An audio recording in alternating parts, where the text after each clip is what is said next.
Hello, this is Tripathi, and you are watching TRU podcast, where we have insightful conversation with different authors on their book, their journey, and the idea behind their books. So today we are joined by Arnab Chakraborty, who is a writer, instructional design specialist, and system thinker, whose work blends psychology, philosophy, and inner query. Arnab is the author of No Pressure, No Doubts, No Punishment, a powerful entry from the Still Fire Scroll series. This is not a traditional self-help book. It is a field manual for trusting the inner agent, written for those who are tired of fixing themselves and ready to listen inwards. In this conversation, we will explore the book's philosophy, its quiet rebellion against performance culture, and what it truly means to reshape the really from within. So, Arnab, welcome to the show. Thank you. Okay, so Arnab, for our listeners meeting you for first time, how would you describe your journey from learning design and system thinking to writing No Pressure, No Doubt, No Punishment? I think if I really had to begin that journey, it would start with my engineering. So I did my engineering in India, and what ended up happening was by the third year, I knew that this is not for me. So, and I don't know if you have seen this happen, but I found that in India, the parents generally want either you to become, at least during my time, that either you become an engineer or you become a doctor, It is and those same. were the It is two. same. Okay, glad to hear it has not changed. So what ended up happening was in my third year, I was feeling real, sort of down because I felt like I'm not going to thrive in this area, and but I still finished my graduation, and then once I was working for Infosys. I got the chance to become like an L&D soft skills trainer, which I felt like, okay, so this is something that I can live with. So I did my stint there for about 3 years, and then I that's where most of my ideas came from. I would, if I'm really honest, because I was trying to learn on the go and then act it out in front of a classroom full of students who were like 2 or 3 years younger than me, which made me learn quicker because the questions that I got were quite insightful, and I had to really spend some time with these questions. And it was most of it was around how in India the system creates a great pressure about results, and they don't give you quite a lot of chances to figure out what you really truly want to do. And I kept hearing the same thing over and over, and that's where the idea was born. It took me quite a while to write these books. So if I may just say quickly that I have other books, so I have 24 other books that are published right now, and this is the first book that I wrote. It took me quite a while to write it down, and then for me to be confident about, okay, let's publish it somewhere. So I did not approach any of the major publishers with this book because I felt, first of all, I had no idea how to go about that, and I felt very worried and anxious about trying to get it published to different sources. And then I found Amazon KDP, so I was like, okay, let me just try it out once, and that's how it started. And I think it's a how long it took for me to write this book is actually somehow translated into the book because it's years of thinking through these things. When I finally put the thoughts down on paper, they came out in the way you see, and that's where I felt that, okay, this is nice. This is something really usable and scalable. Most people would be able to use it. Most of the times when I read self-help books or something like that, it sort of supports this hustle culture where you have to just grind, grind, grind. And I wanted something that's different from that. That's easier and much more enjoyable. And that's how this book came about. Okay, so when in which year you moved into like Belgium? I actually stayed in Belgium before once. So I was here from 2016 to 17. I was doing my master's here in in general management. Okay. which I might add, it's not a great idea in the middle of her career to just run off and start doing masters in another country. But again, all of these things sort of gave me more ideas, and how I work in general is I go through an experience and later that experience will give me insight. So I just give myself space for me to have that insight into that experience. So then I was working back in India from 2018, I think, to 2022. And then in 2022, I came here again. So now it's been 3 years. Okay, got it.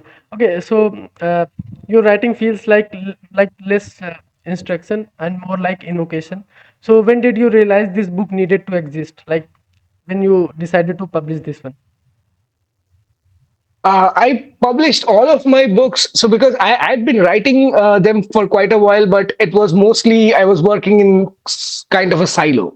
So I only published these last year in around June, I think. So I was then I got into this publishing frenzy that okay, I've written all these books. What am I doing with these? Why are they just sitting in my laptop? So I started publishing all of these. But if I want to contextualize how long it took to write, I would say it was around 5 to 6 years of continuous going through these things, trying to, and most of the systems that I talk about I don't think you will find in other books in this form. So this is a more simplistic view of how you can get things achieved, and that's why it took a lot of time to process and practice these things by myself, maybe try it out on a few other people who were willing. And that's when it sort of clicked that, okay, so this works. Finally, I can publish it. So most of the author I have talked with, like they have with the time management for the writing. So they have to manage their work and then just like have some time to write. So how did you manage that? It's, I mean, contrary or paradoxically, it's sort of, discipline is important, but discipline by an external source does not work. So you have to internally follow a structure of discipline. I can push you every day in the morning that, hey, you got to wake up and start writing. And what's going to end up happening is that you're going to resent me for trying to push you. And even though there might be some results, that resentment will keep building. And I learned that through workout actually. So I was quite averse to working out in the gym. I did not like I was very lazy. So I did not like the idea of going every day to the gym at a certain time. And what ended up happening was I understood that, okay, so I cannot force myself or no one can force me to go to the gym every day at the same time. But if I pushed myself for 2 or 3 days that okay, so even if I can't go to the gym right now, I will have to do it today. So someone told me at some point in my life, I don't remember who it was, but they said that okay, so if 20% failure is allowed, if you want to look at your day and you have 10 things planned, if you are able to complete 8 things and fail to do 2 things that you have written down in your wrist, then it's fine. You shouldn't punish yourself. And I understood that because what I was doing was that let's say I was doing 8 things and I left those 2 things. Then the next day I'd be like, what's the point even to try and discipline yourself? Because I'm gonna fail anyhow. So I would just skip everything from the next day onwards. And then one day I was like, no, okay, so I would have to give myself that much space to fail. I will be okay with 20% failure in a day, and that 20% I'm just pulling it out of the air, like it depends on the person how much failure that you are okay with in a day. But even a small tiny bit of crawling towards success, that should count. And the moment you start doing that, then you give yourself space to breathe, and then you have more time. Because most of the time, this constraint of I have only 24 hours in the day, how much can I really do, it creates the pressure that takes off from the bandwidth that you have of energy, of effort. So if you give yourself a little bit of space, then that pressure goes away and you will find that you have more time. So when I was in Infosys, I used to say to myself, "Oh, my creativity is being sucked off by this corporate environment," and that was not true at all. It's just that I was not practicing the other things. I was just after my office. I would really not feel like I have time. But and most of the times, what would I do? I would just sit in my room watching movies or something like that, and tell myself, "Okay, I'll do it tomorrow. I'll do it tomorrow." When things really shifted was when I started to give myself, like, even if I'm writing for 5 minutes, I would give myself credit for that. That okay, there's 5 minutes. I really locked in and worked. So once I started doing that, I started finding enjoyment in writing. I wrote before that. I wrote a lot of poems, and and one of the things with the social media age is that you write for likes. So there's an incentive or a carrot at the end of the stick approach, and that's where I started to get off track, because everything I wrote, if there were two less likes than before, I was like, okay, is this not good? Is this not what's happening here? But then I was like, okay, I'm not going to write for likes anymore. I'm going to write for myself and then see what happens. And that's how sort of, so you discipline yourself by giving yourself some space to fail, and then consistency, but not in the terms of, okay, I have to push myself to write at the same time. I've given 2 hours every day. Not that. You have to write a little bit every day. I think that's what changed for me. So this is the best thing I have learned today about the 20%. And I will remember the name that Arnab told me about Yeah. this. And like this is the Great. same problem I'm facing right now as well, as this is going to be like personal question as well. Like in this age of like social media, whenever we are off work, we just go to the reels and shorts. We just waste our time. So how can we manage that as well? Like if you have some idea or tips you want to give Yeah, us. I can give you some ideas. Again, so the idea is not imposing control over yourself, because don't you think that I would also be into that? So I'm also spending some time on the reels, but then sometimes you have to watch it. So there's a very good app in all mobiles, I think, called Digital Wellbeing or something Yeah. like that, where you can check how much time you spend, and not to guilt yourself into believing, oh, I've spent so much time on reels, but it will give you an aspect of, okay, so I spent 3 hours on reels watching stupid videos of people falling, right? And is that providing me some insight? So if I'm watching anything, so I am a huge proponent in the believer that, okay, my English is quite good. Now, how did it become good? Because I was not really good in my academics when I was in school. It got good because I started reading books. It got good because I watched a lot of movies. Now, I did not know I was doing it to myself back then, but now I understand, okay, if I did not watch those movies, if I did not read those books, my English wouldn't be anywhere as anywhere near as good as it is right now. So that's where you have to give yourself credit that later on, that when you look back at the experience, are you able to derive something out of it? Now, unfortunately, with reels, or a lot of times that we spend on YouTube these days, even we don't spend time learning something. We get attracted to something, and we get into a situation where you're watching, like, jam being made. And jam being made, if you're into that, if you know how to cook, if you love how to make jams at home or desserts at home, it's great for you. But if you're not going to do it in your own life, then it's a problem. So I would say that try to filter your content to a point where you will see things that will inspire you to do something. If you look at the Instagram reel format, it's hook for attention, then Yeah. you have retain their attention, and then you have call to action. And that's where the participant in the reel, the audience of the reel, has to take some action. If you watch a reel at after which you see the call to action, you're like, "Ah, who's gonna do that?" Then it's not for you. If you filter your content by that, if it inspires you a little bit, it helps you.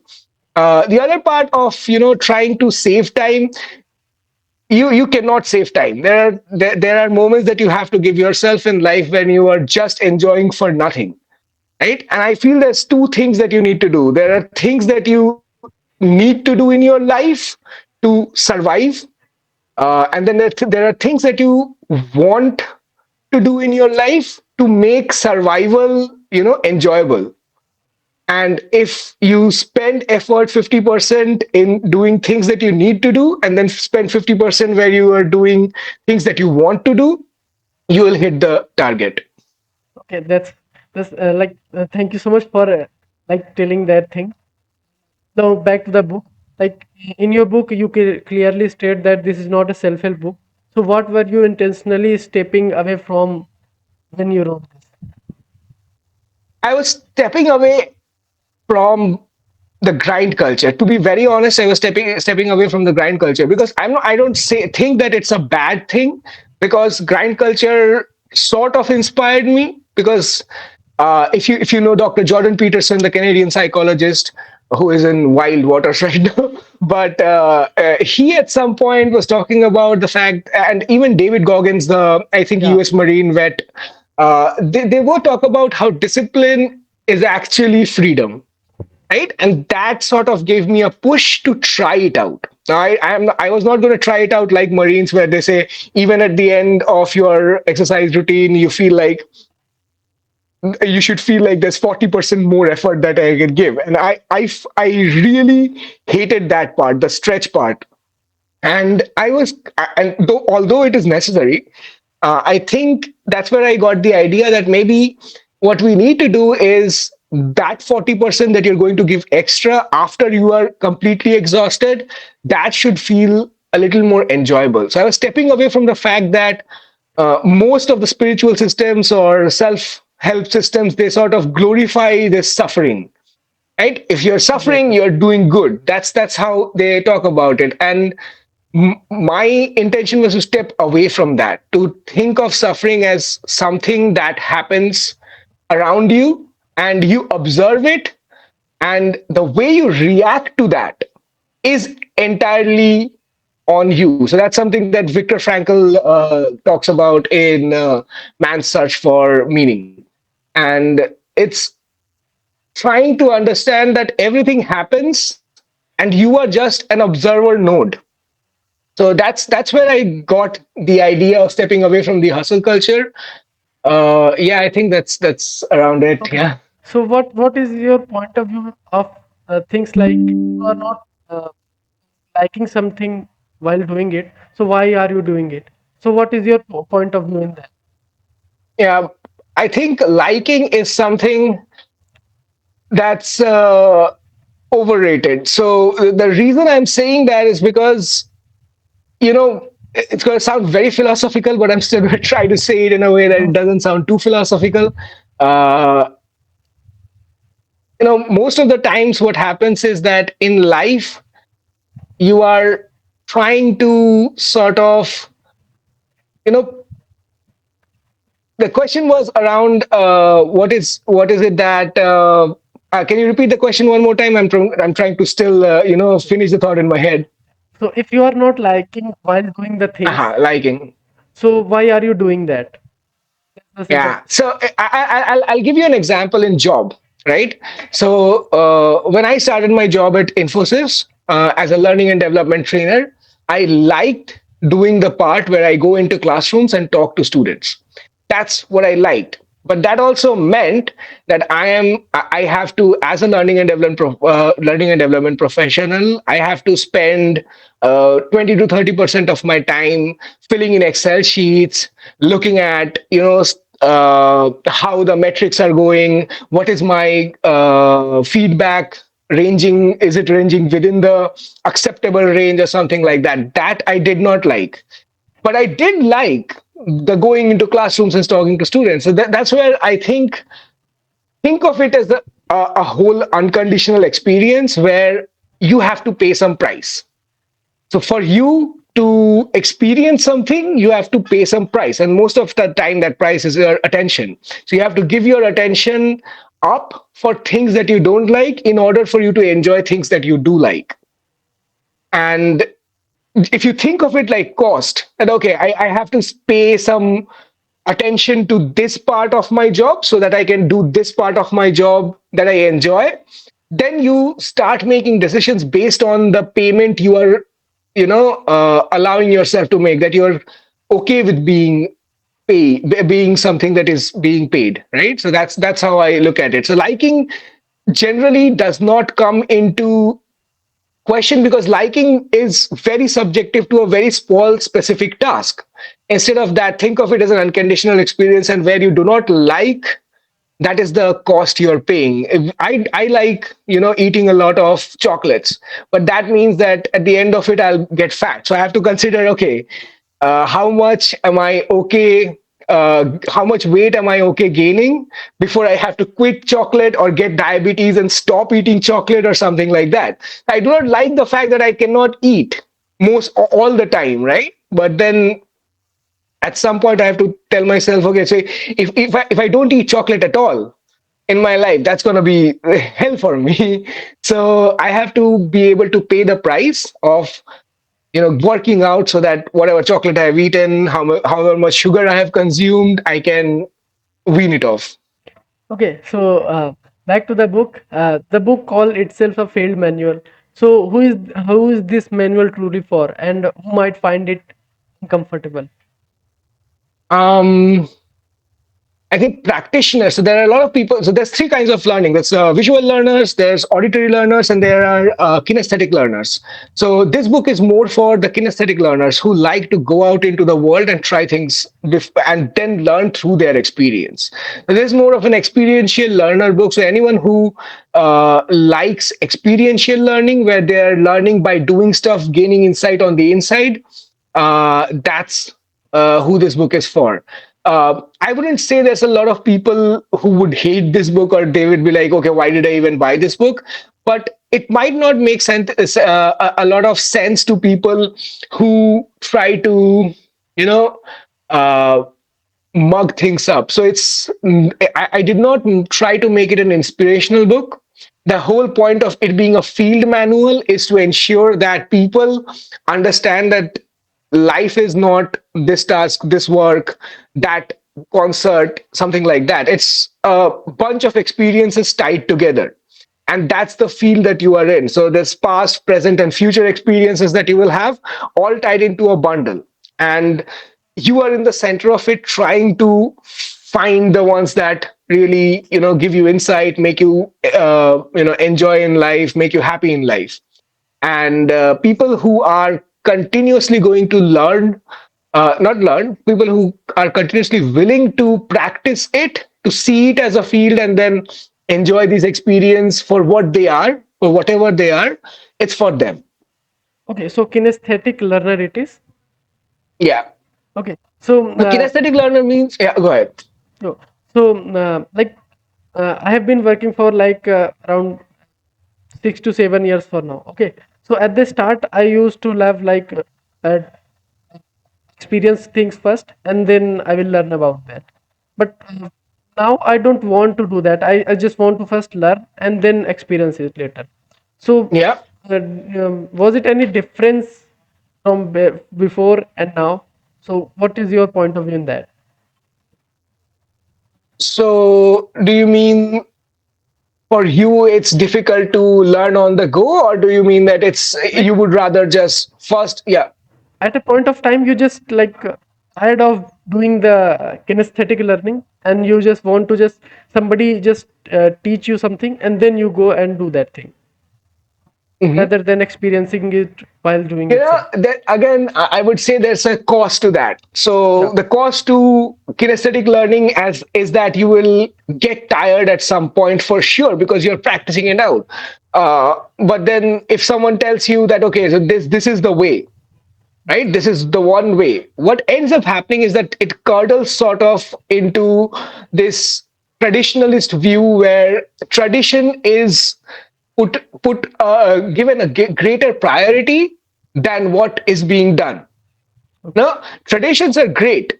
It gets you through things because it banks on knowledge of the ancestors, let's call it, Yeah. right? So, but what ends up happening is that the ancestors were in a different time. So now it might be anachronistic. It might be something that does not work for this time. And for that part, you really need to go out and try it yourself. if someone is tired of kinesthetic learning, there's no point of pushing them to say, okay, go ahead, do this. But they will find out that they hit a ceiling with the traditionalist approach. The traditional, and I'm not saying that that's why you discard. I say that you take some of the traditions and then you try to make it align with the time you are living in. So if you are at some point feeling like kinesthetic learning is getting you tired, I would say that, okay, then find things that make you not tired, that give you energy, right? So learn through that process. But then at some point, you will have to try it out, or else it's just a constant, thing that will be in your life that stays the same. It does not grow to beyond the point. Okay, so many people I have talked with who are like working in corporates, so they are completely like exhausted by optimization culture. So always improving, fixing, and upgrading. So how does this book respond to that exhaustion? I would say that optimization is an important aspect, and mostly if you look at corporate lifestyle or corporate culture, optimization is their game. So the higher management is trying to optimize the amount of money they spend versus the amount of money they earn. The middle management is trying to optimize the amount of effort being put and the amount of results that they are getting out of it. And there is no way of getting out of that optimization cycle, because what ends up happening is that if you look at your life, at some point you'll realize that I have done 15 things in my life right now. All of them are at 70%. So forced optimization is where you should draw the line. If someone is forcing an optimization on you, quoting things like, okay, so if you work 70 hours this week, then we'll have the results, right? Got So it. you watch out for that word. You do the work, we gain the profit. And it's great to do it from that perspective. If you're doing it from your own perspective, that if I make something, a lot of people get something out of it. If you do that optimization in your life, it's going to be great for everyone. But if someone else forces that on you, Yeah, then what you need to learn to get out of it is saying no assertively. So if you are not able to say no assertively, because what ends up happening is people either don't say no and they get, you know, burdened with work, or they learn to say no, but they are saying it so aggressively that they are isolating themselves. No one wants to associate with them. got it. The idea is to say no assertively, where you are, where you can decide for yourself that I won't do this, and you can justify why you won't do this, right? It's very Exactly. clear in your head why it is that I'm not going to do this. I think that is the way out of it. Okay, so for someone reading this book slowly or maybe like lacking the interest, perhaps even resisting it, so what's the right way to engage with this book? um, I would say that I wrote it sort of like in a way that you can just open the book at any page, any chapter, actually, and you can start from there. So if you, it's mostly a bundle of, things to try out. So you don't need to really read it from the first page to the last page. Got it. If someone else has read it in your life, they can actually suggest that, okay, you're going through this problem, try this trick out, right? So that's the idea this book is written from. So I would just say dive in. Whichever chapter opens up, go ahead with that. Okay, so if a reader finishes the book, no pressure, no doubt, no punishment, and feels unsettled rather than motivated, so is that a success or like they are confused? If you are feeling unsettled at any point in the book, I would say again that you try out, because if you just read it, you might end up feeling unsettled, because there are things that I try to break entirely, like the perspective that tradition is good or this is good, Yeah, or innovation is good, things like that. I try to break that. But the idea that I'm trying to push is that it's 50-50. You take some from here, some from here, and make it your own. So it's unsettling because it's sort of breaks your previous stream of thoughts, and now you're trying to, make it align all in your head. So that's why I would say that if it's unsettling you, try the easiest thing out and Okay. see how it changes. Yeah. Okay, so like this one is my personal opinion, you can say. So whenever I used to read like the self-help books, I have like whenever I'm just finishing on only just one page, I have multiple questions raising in my mind just by reading one page. So now I'm just looking for that answers, and now I'm not able to just turn the second page. So how can we deal with these things?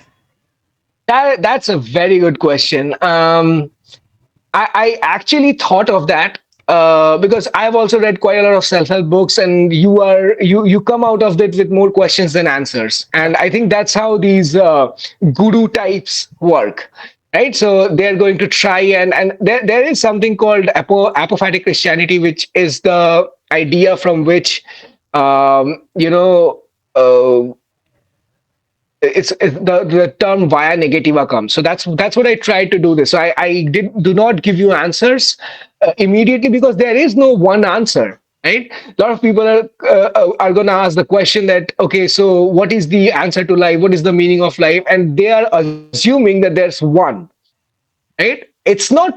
It cannot be one, because everyone is doing different kinds of things. If you want to look at a larger picture and say, so then if what is the larger picture? The larger picture might be one, but it is not important for you to experience the unconditional experience being fed to you. So that's why you have to look at it from the perspective what it's not for you. So that's why I mentioned the term via negativa. You talk to yourself and see what is it not. A funny thing that you can see this in LLMs like ChatGPT. When you talk to them, it'll give you a list of things it is not in the Yeah. beginning. Now, why is it doing that? Because it's trying to get you into a streamline of thoughts where you already know this is not, this is not, this is not. This might Yes. be it, Yeah. but in the end, that might not be it either. So the idea is to not look for answers. The idea is to go find your own answers.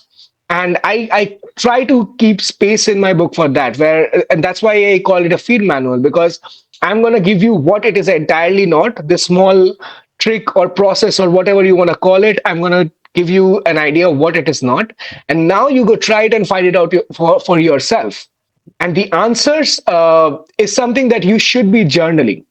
So whatever comes up as a result, be it negative or positive result, you should be journaling that, because then what you learn from it, and I mentioned that in all my chapters that you should be journaling it, is that what you learn from that is what you felt as Yeah. an observer again in this system when that was happening. And that is the answer that you're looking for.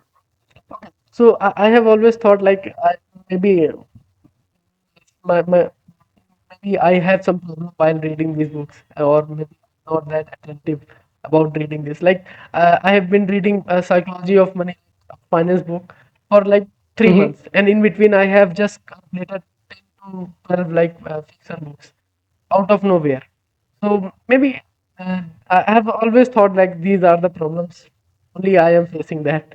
So thank you so No, much it's for. it's a problem I think everyone faces. No one likes to read non-fiction. Fiction is better in a sense that it gives you, so like non-fiction will try to make you experience things. Yeah. Fiction will show you the experience through someone else's lens, and then you sort of you know uh, get attached to that character because you feel like, oh, that's Yeah. me in that situation. So in some sense, fiction is better serving for self-help if you really want, because there are some movies and there are some books that I've read very easy. Like if you go around in India and say the words Harry Potter, people Yeah. will be like, oh, I love that book, right? Why do they love that book? Because they love the characters journey, the different characters and what they felt. It's not explicitly mentioned, you implicitly feel it. Got it. Now think of your life as that fiction. So think of yourself as a character who is reading Psychology for Money, and they're going to go on a journey after that. And that loop. is not complete until you go on that journey. And that's why nonfiction does not, appeal to us. Because Right. most of the times, nonfiction self-help books are going to direct you to try something, and they forget. Most of these writers, they forget the fact that you have to push them to go ahead and try it. Got it. Now, I read Maps of Meaning by Dr. Jordan Peterson, where I felt like, okay, so he's saying these things. He's got these 12 rules for life. What if I really went and tried them out ahead in my life? And I did that. And that's where really saw changes occurring in me. Now, those changes were again temporary, and there were more changes to come. And that's so you have to keep doing that. So the only way you can really read nonfiction without being, discouraged from reading it is to, even if you read one chapter and derive one key insight out of it, try it in your life for a month and see what happens. Maybe it goes in as a success, maybe it comes out as a fail. It's okay. Just give yourself space for that and see if you try it out, it's going to work. Then you'll have more of an encouragement to read the next chapter. Thank you so much. Thank you so much, Arnab. So the final question will be like, what is the Uh-huh. one message you hope that stays with reader long after they close this book? I think the one message that I want them to go out with is, life is a bundle of experiences that is given to you unconditionally. And your only job, so to say, is to experience them. What else is there aside from the experiences that you're feeling? So feel them fully, feel them, going through you as if they were the only thing in life that mattered. And try new things out. I think that's the key message of my book. Okay, thank you so much, Arnab, for this conversation. So, whoever listening to this podcast or watching it on YouTube, you can just go to the description. The book link is there. You can just go and uh, read this book and find it yourself how Arnab has written, given the message. And you can just give your feedback on Amazon or Goodreads, or you can personally DM him. I will attach his social media. So, give your feedbacks and much love. Thank you so much, Arnab. Thank you, Anuj.